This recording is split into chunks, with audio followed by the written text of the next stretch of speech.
অনেকদিন পর এমন একটা কেক বানালাম যেটা মুখে দিলেই গলে যায়। বাসবুসা কেক বানানোর এই সিক্রেট ট্রিক গুলো না জানলে আপনি আফসোস করবেন। এই ভিডিওতে থাকছে পারফেক্ট বাসবুসা কেক ব্যাটার।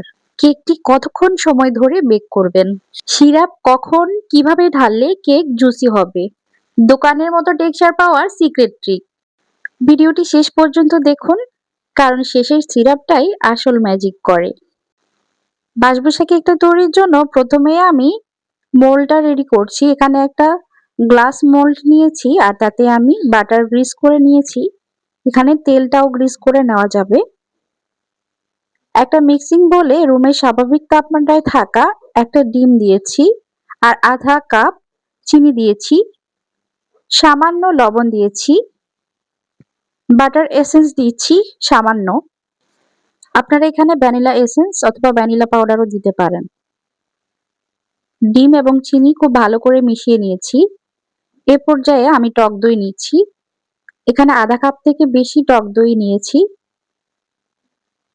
টক দইটা আমি এই ডিম আর চিনির মিশ্রণের মধ্যে দিয়ে দিয়েছি আর খুব ভালো করে ফেটিয়ে নিচ্ছি।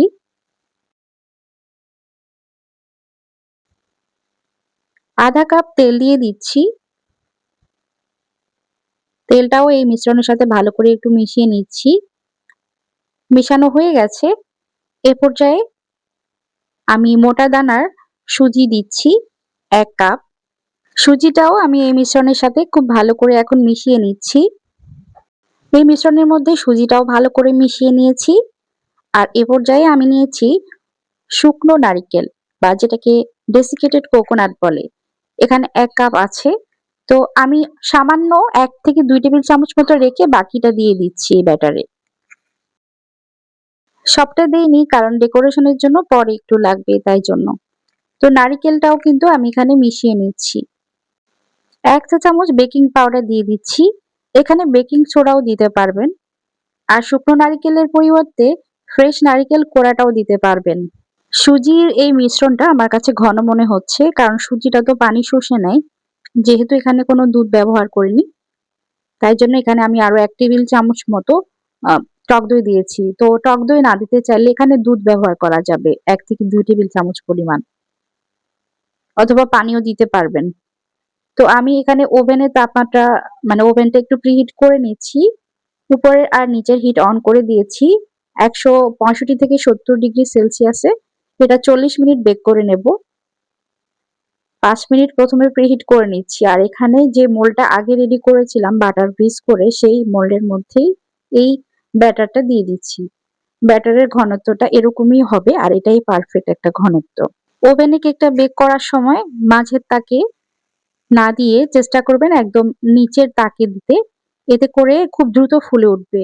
আর যখন ফুলে উঠবে কালার আসা শুরু করবে তখন উপরের তাকে বা মাঝের তাকে দিয়ে দেবেন। তাহলে উপরেরটাও সুন্দর কালার চলে আসবে। আপনারা চাইলে কেকটা চুলায়ও বেক করতে পারেন অথবা স্টিমও করে নিতে পারেন। এখানে সুগার সিরাপ রেডি করছি। আর একটা হাঁড়িতে আমি ১ কাপ থেকে ২-৩ টেবিল চামচ কম চিনি দিয়েছি আর ১ কাপ পানি দিচ্ছি। আর এটা ৫ থেকে ৬ মিনিট জাল করে নেব। এই তো জাল করা হয়ে গেছে। এটা আমি নিয়ে এসেছি। ঘন একটা শিরা হয়েছে। তো এটা গরম, গরম রাখতে হবে শিরাটা। আর শিরার মধ্যে ঘ্রাণের জন্য এখানে গোলাপ জল দিচ্ছি। গোলাপ জলটা এটা ট্র্যাডিশনালি দেওয়া হয়। এটা যেহেতু বাসবুসা আরাবিয়ান একটা কেক, তো তারা এটার মধ্যে গোলাপ জল ইউজ করে।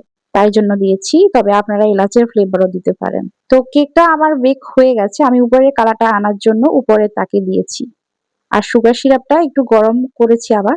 ঢালা সুবিধার জন্য একটা কাপে ঢেলে নিয়েছি সুগার সিরাপটা।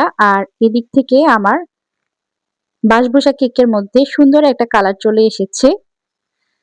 আমি এটা চেক করছি, একদম পারফেক্ট ভাবে সব জায়গায় চেক করেছি, এটা হয়ে গেছে। তো গরম, গরম সুগার সিরাপটা দিয়ে দিচ্ছি গরম, গরম কেকের মধ্যে। অবশ্যই গরম, গরম অবস্থায় দিতে হবে। আর আমি কিন্তু সুগার সিরাপ যেটা রেডি করেছি সেটা সম্পূর্ণটাই দিয়েছি। আপনারা চাইলে আরেকটু কমিয়ে দিতে পারেন। তবে আমার কাছে মনে হয় এটাই একদম পারফেক্ট। যেহেতু টক দই দিয়েছি, আ মিষ্টিটা ব্যালেন্স হয়ে যাবে। তাছাড়া আমি যে নারিকেল ব্যবহার করেছি সেই নারিকেলেও কিন্তু মিষ্টি ছিল না। তো আপনাদের নারকেলটা যদি মিষ্টি হয়, ফ্রেশটা ইউজ করেন, সেক্ষেত্রে সুগার সিরাপ 1/2 কাপ বা 1/3 কাপ দিলেও হবে। উপরে কিছু নারিকেল কুড়া দিয়েছি আর একটু কাঠবাদাম কুচি আর পেস্তা বাদাম কুচি দিয়ে ডেকোরেশন করে নিয়েছি।